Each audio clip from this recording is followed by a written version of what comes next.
Aujourd'hui, dans le podcast AWS en français, on parle de TechU. TechU, U comme université, un programme de formation de 48 semaines pour les jeunes gradués. C'est pas un stage, c'est un vrai CDI chez AWS.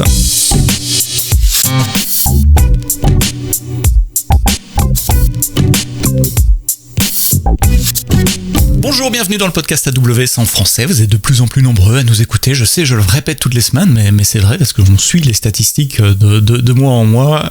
Beaucoup sur Apple Podcast, beaucoup sur Google Podcast et encore plus sur le web. Ce qui me surprend toujours, c'est tellement plus confortable de s'inscrire dans une de vos applications podcast sur votre smartphone, de laisser l'application télécharger automatiquement le nouvel épisode quand il est disponible le vendredi matin en général, et puis de nous écouter quand vous avez la possibilité. Aujourd'hui, je l'ai dit dans cet épisode, on va parler d'un programme de formation, d'emploi, je ne sais pas trop comment le qualifier, mais Jean-Robin Feun, Solution Architect, et Adrien Lebray, Solution Architect également, vont nous expliquer tout cela.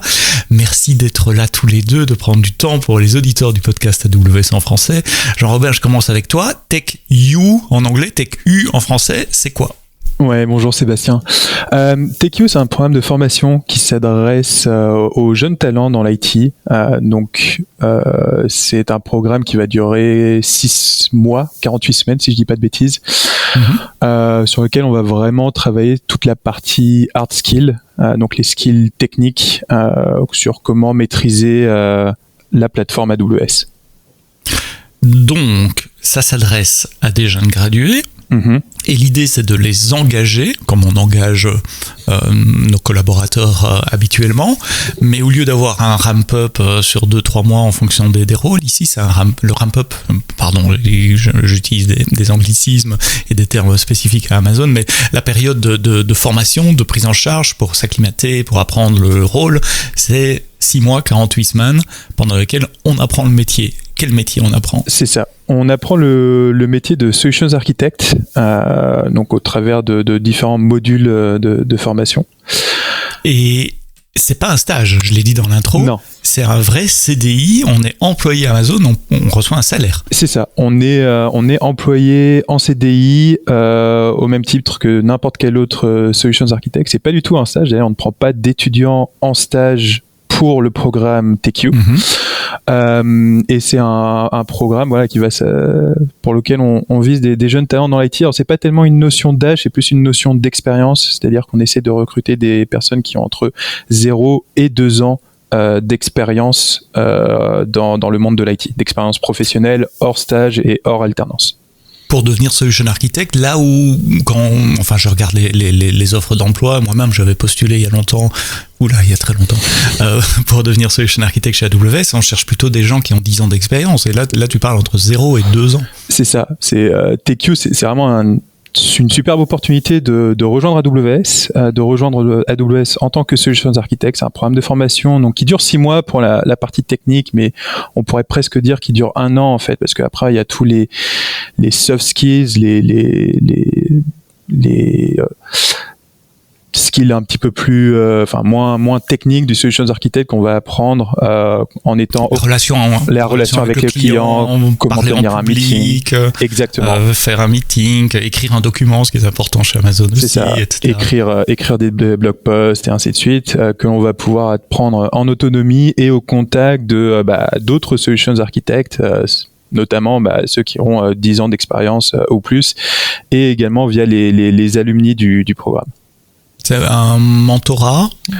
Il y a plus qu'un mentorat. C'est plus qu'un mentorat parce que au bout des 6 mois de formation, on commence à rejoindre ce qu'on appelle entre nous le field, donc le terrain. On commence à aller voir des clients, à aider les clients dans leur transformation numérique, à bien utiliser tous les services qu'offre AWS, à être sûr que les architectures qu'ils déploient soient hautement disponibles, résilientes, sécures surtout.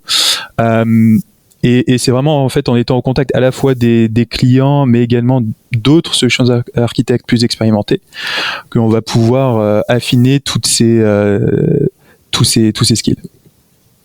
Donc après 6 mois en contact avec les clients, C'est ça. Après 6 mois. Tout seul, évidemment. Pas tout seul et c'est pas un catapultage directement dans le grand bain. Ça se fait en douceur avec du coup un système de ce qu'on appelle de shadow et de reverse shadow. Donc le shadow, c'est on va aller suivre pendant quelques temps un solutions architect avec un peu plus d'expérience, voir comment lui mène le meeting, comment il répond aux interrogations de nos clients, faire une phase de débrief avec lui pour expliquer, comprendre, ok, pourquoi est-ce que tu as positionné tel service plutôt qu'un autre, et ainsi de suite. Et une fois que cette phase de shadow est terminée, on commence l'autre phase, la phase de reverse shadow, où là c'est l'inverse, c'est-à-dire que en tant que graduate, on va mener le meeting client, on va être honneur du meeting client et on va avoir un solutions architect plus expérimenté avec nous, soit physiquement chez le client, soit par visio, pour pouvoir faire une phase de débrief à la fin, encore une fois, en disant ça, ce que tu as fait, c'était bien, ça, on aurait peut-être plus positionné telle ou telle architecture, et après revenir vers le client et reboucler avec le client quand il le faut. Donc faire le vrai métier d'un solution architect chez AWS. C'est ça. Quel profil on recherche et quoi les qualités pour rentrer dans ce programme TQ? Ouais. Alors TQ, c'est un programme qui est assez intense en termes d'apprentissage. On va rechercher donc des jeunes talents qui montrent qu'ils sont curieux. Typiquement, si on prend la population étudiante, ça va être rechercher des étudiants qui se sont pas cantonnés au strict minimum, qui peuvent nous montrer qu'ils sont allés un petit peu plus loin. Ok, j'ai une spécialité en réseau, mais qu'est-ce que je suis allé découvrir de plus dans le monde de l'IT? Est-ce que je suis allé faire un petit peu de data, de machine learning, de sécurité? Et ouais, je pense que cette curiosité là, c'est vraiment ce qu'on recherche en premier.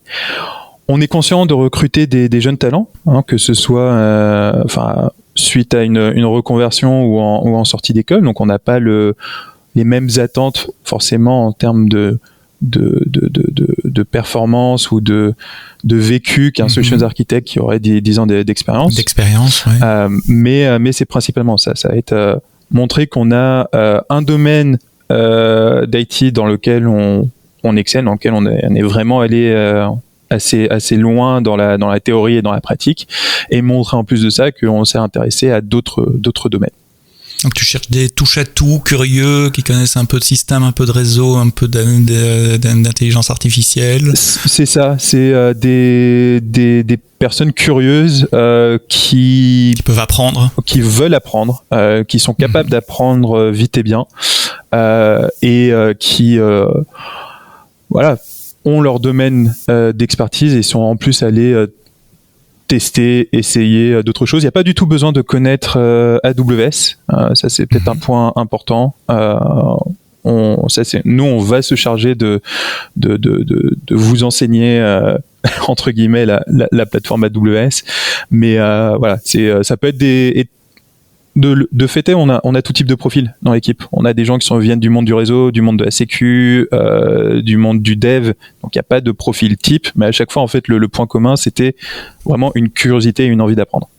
Et quel genre de diplôme on cherche? Bac plus 4, plus 5, école d'ingé, ou c'est beaucoup plus ouvert que ça? C'est beaucoup plus ouvert que ça. Il n'y a pas de limitation sur le diplôme à proprement parler.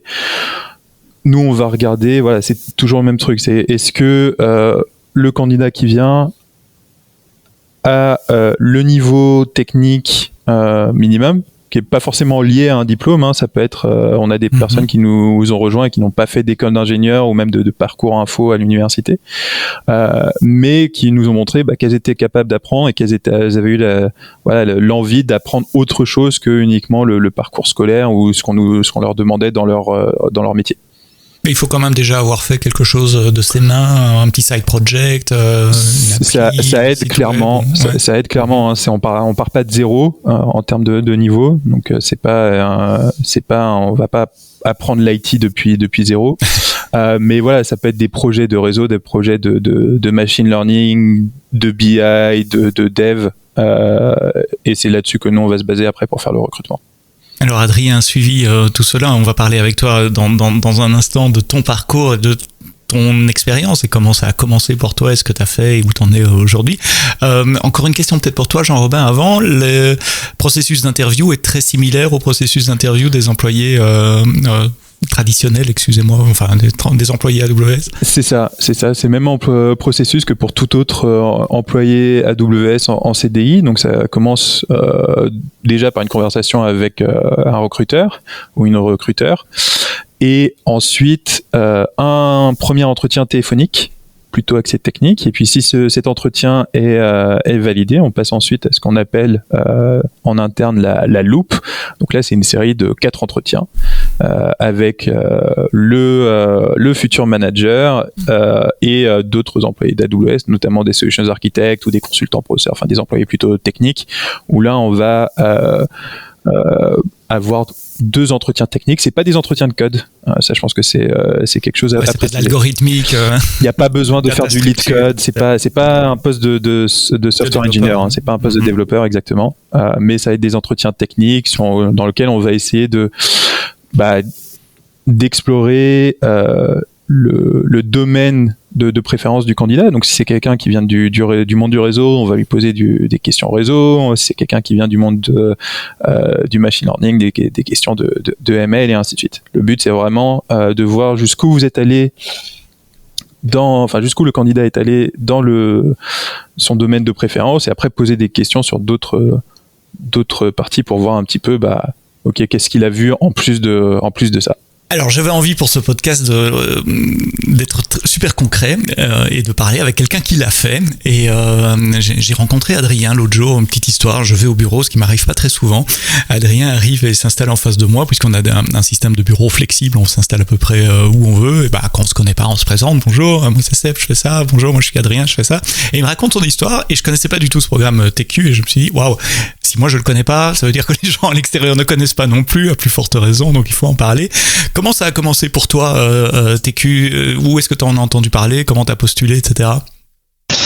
Bonjour Sébastien, merci de me recevoir. Donc comme tu l'as dit, c'était un plaisir de te rencontrer, parce qu'au début j'écoutais tes podcasts, et maintenant en faire partie c'est un réel plaisir. Maintenant t'es dedans. Voilà, exactement. Et pour la petite histoire, j'avais déjà un premier emploi dans une autre entreprise, et Jean-Robin partageait des offres sur LinkedIn. On vient de la même école et je le suivais déjà sur les réseaux sociaux, et j'ai pu me renseigner. C'est pour cette raison que j'ai décidé de tenter ma chance. Ma devise, c'est qui ne tente rien n'a rien, et aujourd'hui j'ai eu la chance et j'ai envie de dire cette opportunité de rejoindre le programme TQ, et vraiment là je parle vraiment à chaud, car je viens de le terminer cette semaine, et voilà, des 6 mois où j'ai pu apprendre énormément de choses, 6 mois de formation comme Jean-Robin l'a dit, mais pas que. J'ai pu développer mes hard skills avec mes compétences en lien avec l'offre AWS, mais aussi mes soft skills, en apprenant au quotidien avec les personnes d'AWS France, qui sont des personnes passionnées et surtout passionnantes, qui m'ont permis de m'aider à bien me comporter avec les clients, bien m'exprimer avec le public, et aussi et surtout de permettre pendant ces 6 mois de découvrir l'environnement AWS, son écosystème, mais aussi la culture d'Amazon. On parlait des valeurs au début, les leadership principles d'Amazon. Bien, j'ai pu les voir et les mettre en pratique au quotidien. Ouais. Exactement, les appliquer, et c'était vraiment une belle opportunité, et j'en ressors déjà avec plein de souvenirs et une belle motivation pour les prochains mois. Et ce n'est que le premier jour, comme on dit chez Amazon, c'est Day One. C'est ta carrière de solution architect commence bien. On va reprendre ça plus en détail, étape par étape. D'abord, je rebondis sur quelque chose que tu as dit au début. Toi, tu travaillais déjà avant. Donc, tu fais partie de cette catégorie dont Jean-Robin parlait, des 0-2 ans d'expérience. Je répète, le programme est aussi ouvert à des personnes qui sont fraîchement graduées. Je sais pas si c'est français, c'est une traduction de l'anglais, graduate, qui viennent d'être diplômées, je crois que c'est plus français, d'une école. Toi, tu avais déjà 2 ans de formation. Tu connaissais déjà AWS ou pas du tout? Oui, j'avais pu déjà travailler dessus lors de mon précédent emploi, et mon envie de pouvoir être directement au sein du cloud provider est une superbe opportunité pour nous jeunes diplômés, et voilà, de pouvoir mettre encore davantage les mains dans le cambouis, pendant ce programme. Je pouvais pas rêver mieux, vraiment. Alors c'est un programme européen, on l'a pas dit, hein, mais c'est une cohorte, vous étiez plusieurs en Europe, plusieurs dizaines, Jean-Robin, je peux dire ça, c'est correct? Ouais, c'est correct. Effectivement, c'est un programme qui est regroupé par plaque géo. Donc il y a un programme pour toute la région EMEA, donc Europe, Middle East et Africa. Où du coup tous les graduates travaillent ensemble, participent ensemble, et du coup on a un programme en fait par différentes plaques. Donc c'est également un programme qui existe en dehors de l'Europe. Oui, en dehors de l'Europe, c'est vrai. Mais il est géré par zone géographique. Donc, Adrien, toi, t'étais dans la cohorte il y a 6 mois. Donc, c'était avril l'année passée. Non, il y a 6 mois. Oui, mars, avril cette année, pardon. Avec des collègues de tout pays en Europe. T'étais le seul en France ou vous étiez plusieurs en France? On était 3-4 Français et parmi environ, je sais pas si je peux le dire, mais 30 à 40 personnes environ. Et voilà, le fait d'être aux côtés de personnes, j'ai envie de dire d'autres pays, ça m'a permis aussi de voir à quel point AWS c'est vraiment un groupe, enfin une entreprise internationale. Et bien oui, c'est vrai, j'ai pu pratiquer et développer aussi des compétences qu'on met pas vraiment en avant, mais l'anglais aussi, le fait de parler au quotidien en anglais, c'est quelque chose qui me manquait. Je suis vraiment très content d'avoir pu, je pense avoir progressé de ce point de vue-là aussi. Et du coup, oui, c'est vrai qu'on n'y pense pas nécessairement quand on travaille ici, mais on parle essentiellement anglais parce qu'on a beaucoup de relations avec nos collègues en dehors du bureau de la France, même si le bureau français devient de plus en plus grand. Et donc ça, c'est un des prérequis quand même. Il faut quand même pouvoir parler, lire et écrire en anglais. Juste pour revenir étape par étape, l'interview, ça s'est bien passé. Ton sentiment après les interviews, les phone screens, les loops, etc.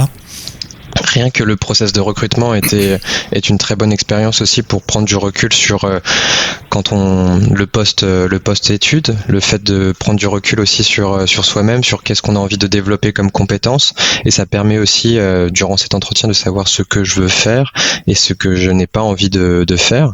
Et le fait d'être déjà à la rencontre de personnes, enfin les personnes avec qui j'ai pu effectuer mes entretiens qui sont des potentiels futurs collègues, et ben ça permet aussi de voir la mentalité et aussi de voir d'échanger, comprendre leur parcours également, parce que ce sont ces entretiens, c'est aussi des échanges, pas que des discussions. Donc plus ou moins formels, et voilà, j'ai de très bons retours. C'était intense, mais j'étais très content d'avoir effectué et la finalité est là, donc.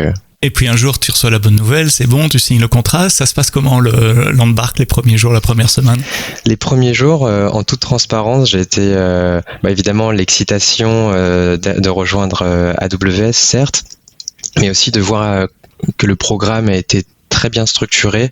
Dès le premier jour, je savais ce que j'allais faire 6 mois plus tard, peut-être pas forcément à l'heure près, mais de savoir également toutes les deadlines, de savoir, je peux peut-être aller en détail après, mais on est divisé en 8-9 sprints distincts sur des thématiques précises, et je savais exactement que 2 mois plus tard, j'allais bosser sur le sprint Big Data, ou que pendant cette période, durant ce créneau, cette plage, je devrais passer une certification précise, et que j'allais réaliser des démo days, donc des simulations d'entretien client. Voilà, dès le premier jour, je savais déjà ce que j'allais faire, et que je suis quelqu'un qui aime beaucoup m'organiser. Ça permet déjà d'avoir presque 6 mois d'avance sur mon organisation. Bon, évidemment, ça a changé entre temps, mais il y a quelques voyages aussi, puisque tu étais encore à Madrid cette semaine pour clôturer cette cohorte. Donc, on te met dans le bain non seulement technique, mais la réalité des Amazoniens qui est de voyager quand même pas mal, en tout cas plus que pour d'autres entreprises pour lesquelles j'ai travaillé avant. On te met dans un avion, dans un hôtel assez rapidement aussi. Exactement, on est très chanceux là-dessus, comme on a pu le mettre en avant. C'est un programme EMEA, donc un peu partout en Europe ou même en Afrique du Sud. On en avait 2 qui venaient d'Afrique du Sud cette année. et on s'est tous rencontrés à 2 reprises en juin dernier et au fin et début septembre, tous ensemble à Madrid. Et c'était l'occasion de tous se rencontrer, mais j'avais un peu ce sentiment que c'était pas la première fois que je les rencontrais, comme on est en contact au quotidien tous ensemble, on allume à chaque fois exactement la caméra, et le fait de pouvoir les voir en vrai, c'est l'occasion aussi de on partage un peu tous les mêmes valeurs, donc on s'est tous super bien entendus directement, on a tous le même âge, et mine de rien, c'était une super expérience. Un esprit de groupe. Rentrons dans les détails sur peut-être 2 sprints en particulier. Un technique, tu parlais de soft skills aussi, comme gérer des relations clients ou des réunions clients. Commençons par le technique, je te laisse choisir. Ça consiste en quoi? Ça dure combien de temps? Quel est le genre d'assignment que tu reçois? Quels sont les délivrables? Comment tu travailles? Alors, chaque sprint est technique, chaque sprint a une thématique précise. Ça peut être IoT, machine learning et intelligence artificielle, ou encore big data, microservices. Et en fait, pendant ces sprints, on a des fois des sessions pour comment réaliser un bon document de présentation de produits, ou encore comment bien s'exprimer face à un client. C'est ce sont des sortes de présentations ou des retours d'expérience d'anciens du programme TQ. Donc ça, ce sont un peu que du bonus pendant cette période. Chaque sprint est donc divisé en environ 2 semaines dans lequel on commence par un petit kick-off pour présenter un peu les premiers jours. Ensuite, on a des formations en autonomie. On nous partage des modules, des vidéos à regarder. Donc ça, pendant la première semaine. Et ensuite, on a des labs à réaliser, des workshops pour pouvoir se familiariser davantage aux outils. Par exemple, je me souviens que ça m'avait marqué de pouvoir construire une application serverless de text-to-speech avec un outil comme Amazon Polly, que je n'avais jamais utilisé en amont, ou encore comment migrer une database sur Amazon Aurora. Enfin voilà, c'est plein de labs qu'on effectue un peu en autonomie, et ensuite, pendant ce sprint, on a l'occasion de réaliser des projets de groupe en lien avec cette thématique. On est divisé à chaque fois par groupe de 6, 7, 8 personnes, et ça permet de rencontrer tout le monde, et aussi de pouvoir comme l'a dit Jean-Robin, on est des personnes qui ont soif d'apprendre, et aussi ce qui est bien, c'est qu'on peut apprendre de tout le monde. Je peux apprendre de mes camarades de promo, je peux apprendre de mes futurs collègues, et voilà, on se partage un peu tous les tips. Il y en a qui n'ont pas forcément compris les bases de ce sprint, et bien on peut partager, et inversement. Et enfin... t'as accès à toute l'information Amazon aussi, les canaux de discussion Slack qui sont super riches, où en général, moi je peux poser n'importe quel type de question. Là, je sais que j'aurai une réponse dans la journée. Donc ça, je suppose que t'es rarement calé sur un problème technique très longtemps. Il y a suffisamment de ressources pour pouvoir t'aider. C'est vrai que l'une des premières choses que l'on m'a dit en arrivant au sein des locaux AWS France, donc comme tu l'as expliqué dans notre rencontre, j'aime bien aller en présentiel, et en fait, on m'a bien mis en avant qu'il n'y avait pas de questions bêtes. On peut pas tout savoir. Le cloud AWS, c'est immense. On peut pas tout connaître par cœur. Et du coup, voilà. Et pour finir un peu sur les sprints, on a l'opportunité également de réaliser des petits proof of concept, des petits challenges à réaliser entre nous, et on les présente ensuite aux autres équipes pour un peu se comparer, et du coup, voilà. Là, tu as bien expliqué les skills techniques, donc l'apprentissage en autonomie avec des modules, des labs, et puis un projet à réaliser. Un sprint, c'est combien de temps? C'est 2-3 semaines, quelque chose comme ça? C'est environ 2 semaines, donc ça peut évoluer. Le programme évolue chaque année, chaque semestre. Jean-Robin a eu l'occasion de le faire il y a 2-3 ans maintenant, et je pense que son programme TQ est totalement différent du mien, et sera potentiellement différent des prochains, parce que on donne tous nos feedbacks, tous nos retours, les points positifs, les points négatifs. Il s'améliore constamment, et c'est aussi une preuve d'une mise en pratique des leadership principles d'AWS, où on est certes soif d'apprendre, mais on est ouvert au feedback. Au changement également, et au feedback. Sur les soft skills, tu parles des leadership principles, tu as parlé de conduite de réunion, ça se passe comment alors? C'est dans le cadre des sprints de technique? Exactement, on a l'occasion d'avoir des simulations d'entretien, pas de réunion client. On nous donne un sujet sur une thématique en lien avec les 2 précédents sprints, et ensuite on a des anciens du programme TQ qui jouent le rôle d'un client, plus ou moins, avec plein de questions, et du coup comment cela nous apprend voilà, exactement. Il y en a qui ils essayent de nous challenger, et ça j'aime beaucoup. J'ai eu l'occasion de les réaliser aussi bien en français qu'en anglais. On voit aussi, ça permet aussi de développer notre capacité d'adaptation, ou essayer de voir comment on réagit, et ensuite on est j'ai envie de dire noté entre guillemets. Ils ont une grille de notation, et ça permet aussi pour nous de savoir sur quel point on peut s'améliorer pour les prochains rendez-vous clients, ou les prochaines simulations de rendez-vous clients. Et en tout cas, je trouve que on nous met le pied à l'étrier très tôt, et ça va bien m'aider, j'en suis certain, pour les prochains mois au sein de l'équipe que je vais rejoindre. T'as dit qu'il n'y avait pas de bête question. J'ai une bête question. Il y en a parfois qui arrêtent le programme en cours de route, qui disent finalement c'est pas pour moi, ou ça va pas. Je vois Jean-Robin qui fait non de la tête. Tu peux répondre, Jean-Robin? Non. Enfin, ça s'est pas produit, en tout cas dans les Graduate France. Personne n'a arrêté le programme en cours. Mais voilà, ce qu'il faut, en fait, l'une des forces du programme, c'est que c'est un programme entre guillemets sans engagement.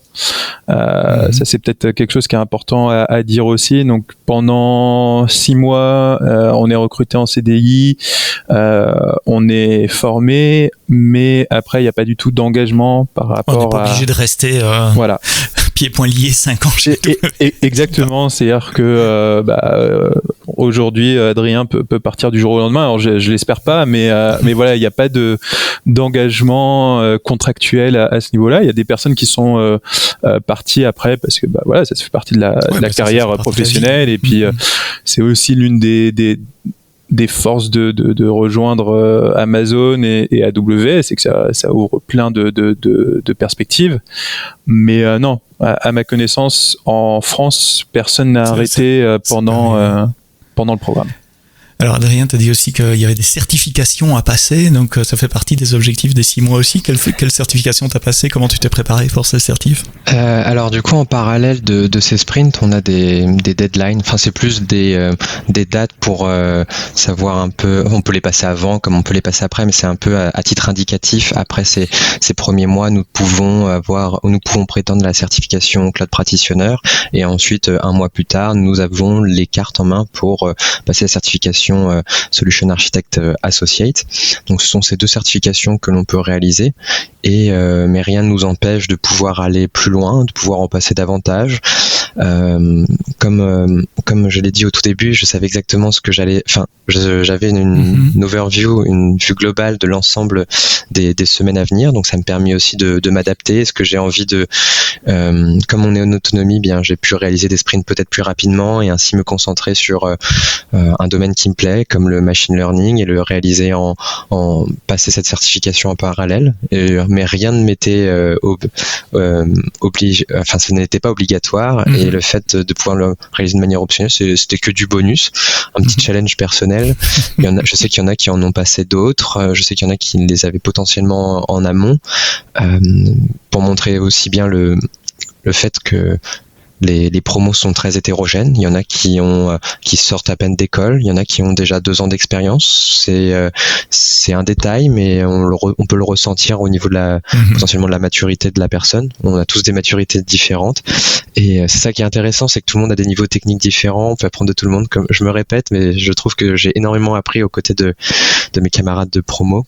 Ce qui est une constante chez AWS, chez Amazon en particulier, c'est pas que dans ce programme TQ. On vient d'horizons divers et variés, avec des expériences diverses et variées, et je suis toujours agréablement surpris de parler avec mes collègues autour d'un café. On apprend toujours quelque chose. Enfin, c'est un des plaisirs de travailler ici.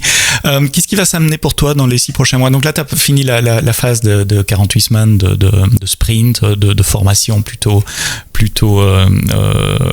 formalisée. Jean-Robin a dit qu'il y avait encore 6 mois de ramp-up léger avant d'être complètement autonome dans un rôle de solution architect. Comment ça va se positionner? Alors déjà, je sais pas comment dire le nom question pour Jean-Robin alors. Qu'est-ce qui se passe après? Ce qui se passe après, donc en fait, Adrien va rejoindre mon équipe de Solutions Architect. Donc, il va continuer son ramp-up et apprendre de plus en plus d'autonomie sur les différents comptes clients que l'on gère. Et voilà, sur les prochains mois, c'est. Donc c'est quoi? C'est travailler avec des solution architectes plus expérimentés, qui vont déléguer certaines tâches, faire du shadowing de réunion client ou d'intervention client. C'est ça, pendant 3 mois.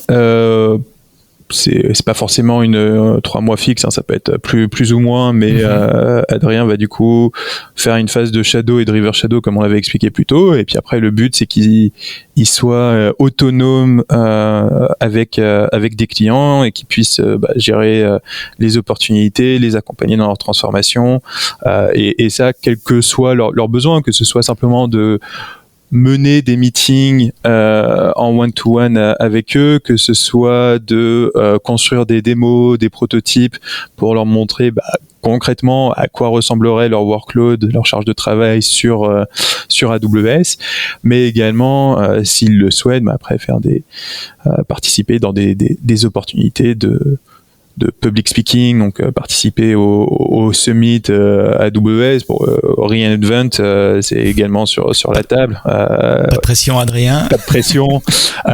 Ou écrire des blog posts, voilà. Ça, je pense que c'est aussi une des forces d'Amazon et en particulier du rôle de Solutions Architect chez AWS, c'est que il n'y a pas deux Solutions Architects qui font la même chose. Enfin, on fait tous la même chose dans le sens où on cherche tous à aider nos clients, mais certains Solutions Architects vont rester vraiment à construire très régulièrement des nouvelles démos, des nouveaux prototypes. D'autres vont plus être dans l'aspect création de contenu éditorial avec des articles de blog. Enfin bon, je pense que là je ne t'apprends rien, Sébastien, ou également des opportunités de public speaking. Et du coup, Adrien, sur les prochains mois, va pouvoir voir dans quel aspect il est le plus confortable pour aider nos clients. Alors non seulement au sein du rôle de Solution Architect, il y a plein de possibilités différentes, y compris de spécialisation, on n'en a pas parlé, spécialisation dans des domaines techniques, l'IoT, le machine learning, le stockage et d'autres. Et puis il y a tous les rôles ouverts et offerts par AWS et par Amazon en général. C'est très courant chez AWS ou chez Amazon de changer de rôle après 2-3 ans, pas nécessairement monter, devenir manager. On peut aussi, il y a aussi des possibilités pour ça, mais il y a aussi des vrais chemins d'évolution pour les gens techniques qui ne passent pas par les voies de management, ce qui est assez rare dans la culture européenne. C'est plutôt quelque chose qui vient de la culture US, avec je prends toujours mon exemple quand j'en parle dans les interviews. J'ai eu 3 rôles ou trois groupes différents. J'ai travaillé en training, j'ai travaillé chez Amazon, pas chez AWS, dans le domaine Alexa, les devices, et puis maintenant comme tech evangelist. Comment tu vois le parcours des ex-TQ une fois qu'ils deviennent autonomes amazoniens? Ouais. Avec un peu de recul. Oui, ok. C'est une super question. Moi, le programme, je l'ai fait il y a bientôt 4 ans. Donc, avec mes camarades de promo, on a eu le temps d'évoluer, on va dire ça comme ça, au sein d'AWS. En fait, c'est une superbe opportunité parce qu'on est dans un groupe, dans une entreprise où on est vraiment maître de sa carrière.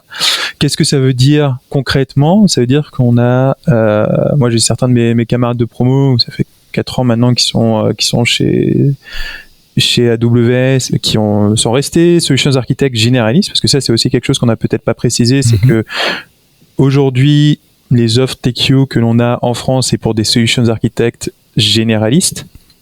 En tout cas pour commencer. En tout cas pour commencer. Donc certains sont restés et puis ont pris en en seniorité entre guillemets. On gravit les échelons au prix de. Qu'est-ce que ça veut dire ? Ça veut dire qu'ils ont eu de plus en plus d'impact au niveau de la transformation de nos clients. Et ils ont transformé des clients de plus en plus complexes, de plus en plus gros en termes de taille. D'autres ont changé de rôle pour prendre la voie de spécialiste, donc spécialiste Solutions Architect, pour notamment, alors, peu importe les domaines, que ce soit dans le machine learning, dans l'IoT ou autre. Certains ont voulu se focuser sur une industrie particulière, que ce soit par exemple soit l'industrie des services financiers, donc aller aider toutes les banques et assurances dans leur transformation numérique, ou au contraire aller aider toutes les entreprises qui touchent de près ou de loin au monde de l'automotive. L'automotive, je sais pas comment dire, automotive en anglais, auto, on va dire auto, en français, au monde de l'auto. Moi j'ai des anciens SA de ma promo TQ qui ne sont plus SA aujourd'hui, qui restent chez AWS, mais qui sont passés côté produit, et qui du coup sont maintenant dans les équipes produits, soit en tant que développeurs, soit dans d'autres rôles. On peut penser notamment à tout ce qui va être product ou project management. Et on a également la possibilité, et moi pour le coup c'est le choix que j'ai fait, c'était de suivre la voie managériale et de devenir manager d'une équipe. AWS, c'est une boîte qui grandit et qui croît constamment, nos équipes aussi, et du coup la traduction concrète de ça, c'est qu'on a beaucoup d'opportunités d'évolution et qu'on a vraiment la possibilité de faire ce que l'on choisit et ce que l'on a envie de faire. Et parfois même de créer son propre job, c'est ce qu'on m'a demandé l'année passée, c'est-à-dire qu'est-ce que tu veux faire l'année prochaine, et j'ai pu partir d'une feuille blanche et dire ok, moi j'aime bien faire ça, donc voilà ce qui serait utile pour nos clients, où je pense que je peux avoir une valeur ajoutée pour le client, et c'est assez rare c'est super confortable d'être dans ce genre de situation. Rejoignez-nous, Amazon.jobs, il y a des centaines de jobs ouverts sur la France, juste en Solution Architect, c'est énorme si vous avez déjà 5-10 ans d'expérience. Si vous êtes fraîchement diplômé ou 0 à 2 ans d'expérience, rejoignez le programme TQ. Comment est-ce qu'on s'inscrit ? C'est quoi les étapes suivantes si nos auditeurs ont envie de se renseigner plus sur TQ? C'est directement sur la page Amazon.jobs. Je ne sais pas si on pourra mettre... c'est dans les notes du podcast. Vous scrollez un peu dans votre application de podcast ou sur le web, et en dessous, vous trouverez le lien sur la page, la landing page, comme on dit en anglais, la page d'atterrissage, la page home de TQ. Et donc, il y a une prochaine cohorte qui va commencer bientôt? C'est ça, on fonctionne avec un système de cohortes. Donc, on en a 2 par an. Une en mars. Donc là, la prochaine, c'est en mars 2023. Et on va débuter tout prochainement les recrutements, et l'autre qui est en septembre. Septembre 2022, celle-là, ça sera un peu tard, évidemment, d'ici à ce que vous écoutiez le podcast. Je suppose que les recrutements sont déjà bien avancés, si pas bouclés, mais pour mars 2023, il y a encore des postes ouverts. Voilà, et puis il y en aura d'autres pour septembre 2023. 2023, et ainsi de suite, tous les 6 mois. Super clair, merci Jean-Robin et Adrien. Jean-Robin pour donner une overview globale du programme, et Adrien d'avoir partagé avec toi ton expérience des 6 derniers mois, de tes 6 premiers mois plutôt chez AWS, et longue carrière à toi dans le cloud et si possible chez AWS. Si je pouvais rajouter un petit quelque chose, je sais que on a eu l'opportunité aussi de réaliser des projets de fin d'études, et du coup, enfin pas un projet de fin d'études, mais on a eu l'occasion un projet de fin de programme où on pouvait vraiment mettre en application l'ensemble des compétences acquises durant ces derniers mois dans des projets concrets pour répondre à des besoins clients. Ça peut aussi bien être en lien avec des projets internes, ou comme, je sais qu'il y en a qui faisaient de la détection de langage des signes, par exemple. Donc, on pouvait y avoir de tout, et c'était des belles opportunités de travailler en groupe, d'avoir un peu d'autres titres que le rôle de Solution Architect, de mettre encore davantage les mains dans le cambouis. Donc, c'était des superbes expériences. Et si je pouvais finir en disant que voilà, le learning by doing de ce programme, c'est vraiment une belle plus-value. Et voilà, tout ce qu'on a fait pendant cette période, je vais pouvoir le mettre en application dans les prochains mois dans l'équipe de Jean-Robin, et voilà, très motivé, et j'ai hâte. Superbe conclusion pour ce podcast. Merci de l'avoir écouté jusqu'au bout. Merci à vous deux d'avoir partagé votre enthousiasme, votre passion pour AWS, le cloud et le programme TQ. Merci d'avoir écouté ce podcast en entier jusqu'au bout, je l'espère. En tout cas, si vous écoutez ceci, si vous l'avez écouté jusqu'au bout, on se retrouve vendredi prochain pour un prochain épisode du podcast AWS en français. Comme d'habitude, on parlera des nouveautés des 2 dernières semaines. Mais d'ici là, quoi que vous codiez, codez-le bien.